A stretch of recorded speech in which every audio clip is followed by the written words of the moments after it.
பேசுறவங்கள அவங்க புரிஞ்சுக்கிட்டது இல்லையா? இல்ல அது தப்பு இல்ல. என்ன பொறுத்த வரைக்கும் என்னுடைய எனக்கு கசப்பான அனுபவங்களை யாருக்கிட்டையும் பகிர்ந்து ஒரு மிகப்பெரிய மைனஸ் பாயிண்ட் ஆகிடுச்சு. எனக்கு விருப்பமே கிடையாது. அது என்னுடைய மரியாதையோட சேர்ந்த விஷயங்கிறதுனாலே நான் நிறைய மறைச்சிருக்கேன், யாரோட பேசுறது.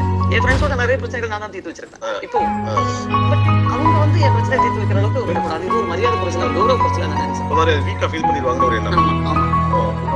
அவங்க வீக்கா நினைப்பாங்கன்றதுனால இவ்வளவு புத்தி எல்லாம் சொல்றாங்க, இவ்வளவு பெரியதா இதுன்னு நினைச்சுப்பாங்க. ஆக்சுவலா எல்லாரும் நல்லது கெட்டது செய்யற ஒரு பிரச்சனை இருக்கு. உங்களுக்கு ஒரு பிரச்சனை தான். அதுதான் இல்ல, நம்மளே எல்லாருக்கும் நிறைய பணம் கொடுத்துக்கிட்டே இருக்கிறவங்க 10 பைசா நம்மகிட்ட எல்லாம் கேட்க கஷ்டப்படும். வரைக்கும் நம்ம தானே கொடுத்துட்டு இருந்தோம், நம்மகிட்ட இல்லைன்னு சொல்லி கேட்கணும். அதுதான் சிம்பிள். அந்த ஒரு பட் எல்லாமே நல்லதுமே நினைக்கிறேன். ஒரு வீட்டை தங்கம் அதிகமான விலை நம்ம சொல்றோம். தங்கத்தினுடைய வேல்யூ வச்சு நம்ம வந்து ரூபாயை அதை வச்சு தான் நிர்ணயம் பண்றோம். அப்படி ஒரு நாட்டில் நம்ம கொண்டிருக்கோம்.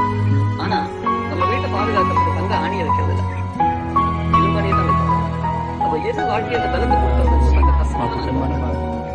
ஸோ அதை தெரிஞ்சுக்கிறது ரொம்ப நல்லது. எல்லாம் வாழ்க்கையில ஈஸியா எனக்கு கிடைச்சு போச்சு. கஷ்டப்பட்டு எதையுமே நான் இது பண்ணிக்கல. அப்போ அது தெரியணும் இல்லையா, அந்த கஷ்டம் தெரியறதுக்காக என்ன புரிய வைக்கிறதுக்கு ஒரு விஷயம் கடவுள் கொடுக்கணும் இல்லையா, ஒரு ரியலைசேஷன். அப்படித்தான் நினைக்கிறேன். அந்த அளவுக்கு இது ஒரு ரியலைசேஷன்.